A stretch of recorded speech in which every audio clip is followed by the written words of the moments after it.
জনগণের ভোগান্তি লাঘব করার জন্যই আমরা আজকে রাস্তায় এসে দাঁড়িয়েছি।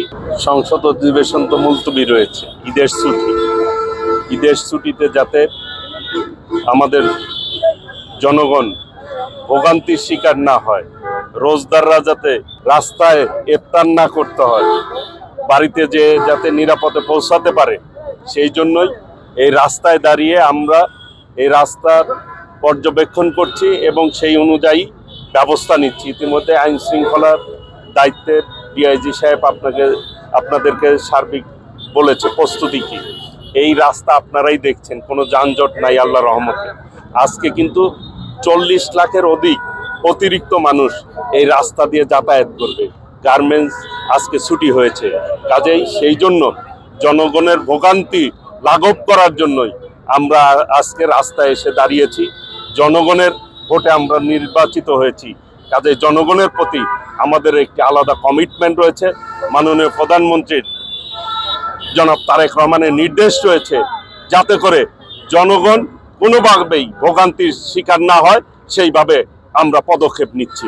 যানজট হলে আইন শৃঙ্খলা বাহিনী যেভাবে ভূমিকা রাখে, যানজট যাতে সচল থাকে সেই অনুযায়ী ব্যবস্থা গ্রহণ করবে। আল্লাহর রহমতে এখন পর্যন্ত হয়নি। আমাদের প্রস্তুতি, সব রকম প্রস্তুতি রয়েছে ইনশাল্লাহ। বিগত দিনের অব্যবস্থাপনার কারণে তারা যানজটে পড়েছে। আল্লাহর রহমতে আমরা পূর্ব প্রস্তুতিও নিয়েছি এবং যাতে যানজট না হয় সার্বক্ষণিক কিন্তু তদারকি করছি। আমি নিজে তদারকি করছি, ডিআইজি সাহেব কিন্তু রাস্তায় আছেন, এসপি সাহেবও রাস্তায় রয়েছেন, পুলিশের সমস্ত কর্মীরা রাস্তায় রয়েছেন, আমাদের কর্মীরাও রাস্তায় রয়েছেন পুলিশকে সহযোগিতা করার জন্য। কাজেই আমি আশাবাদ ব্যক্ত করছি এইবার অন্তত যেভাবে ব্যবস্থা নেওয়া হয়েছে, আল্লাহর রহমতে কোনো যানজটের কবলে কেউ পড়বে না। আল্লাহর রহমতে নির্বিঘ্নেই তার গন্তব্যে তারা যেতে পারবে ইনশাল্লাহ। আমরা এই মুহূর্তে শুধু টাঙ্গাইলের জন্য নয়, ঢাকা রেঞ্জের জন্য ঘরমুখ যারা যাত্রী রয়েছেন তাদের নিরাপত্তার জন্য, তারা যেন নির্বিঘ্নে বাড়ি যেতে পারেন, তারা যেন উৎসবমুখর পরিবেশে উৎসব করতে পারেন, সেই পরিবেশের জন্য আমরা শুরু থেকেই ফোর্স মোতায়েন করেছি এবং এই মুহূর্তে আমাদের নিরাপত্তার জন্য যত রকম সাপোর্টের প্রয়োজন সব সাপোর্টই দেওয়া আছে।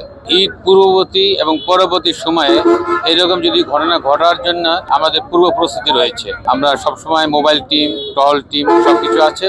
আশা করি এরকম কোনো সমস্যা হবে না।